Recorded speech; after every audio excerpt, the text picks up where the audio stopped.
Bonjour, bienvenue dans cette présentation de LuliDB.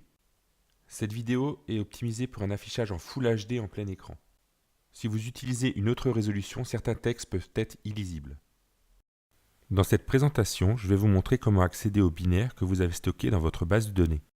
Dans mon exemple, j'ai créé une table data qui contient une clé primaire et un champ binaire.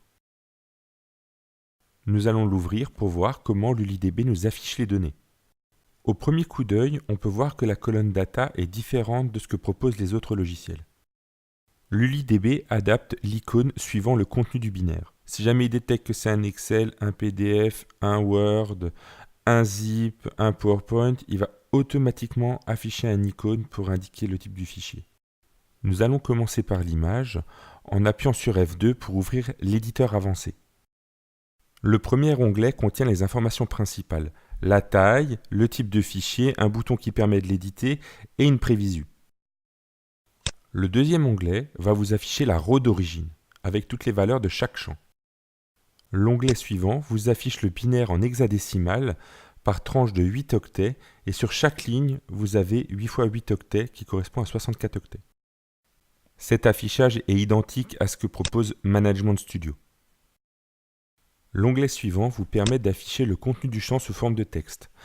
Ça permet également de changer directement le type d'encodage. Comme ça, si vous avez stocké une fois en UTF-8 et une fois en UTF-16, vous pouvez directement afficher le texte correctement sans avoir des hiéroglyphes qui s'affichent. Le dernier onglet permet d'effectuer des actions sur le fichier. Nous y reviendrons un petit peu plus tard. Nous allons maintenant prendre un fichier Excel et travailler directement sur le fichier depuis LuliDB. Nous sélectionnons le fichier, on appuie sur F2 et l'éditeur avancé s'ouvre. Nous allons directement cliquer sur le bouton pour éditer le fichier. Là, nous voyons notre fichier Excel qui s'ouvre directement. Nous pouvons y accéder, le modifier. Nous allons effectuer une petite modification. Nous allons maintenant enregistrer le fichier Excel. Et nous voyons que LuliDB nous propose de le mettre à jour dans la row. En cliquant sur OK, l'enregistrement se fait. Nous allons fermer la fenêtre et regarder la grille. Et nous voyons que la cellule est passée en rose. Ça veut dire que le fichier a été modifié. Le fichier est mis à jour dans la grille. Il suffit de faire un clic droit, Save Change, pour l'enregistrer. L'enregistrement est fait. Nous allons maintenant le rouvrir pour vérifier que le fichier a bien été modifié. Finalement, nous voyons qu'en quelques clics, nous avons pu modifier le fichier Excel qui se trouvait dans la base de données. Nous allons maintenant éditer en mode avancé un fichier zip.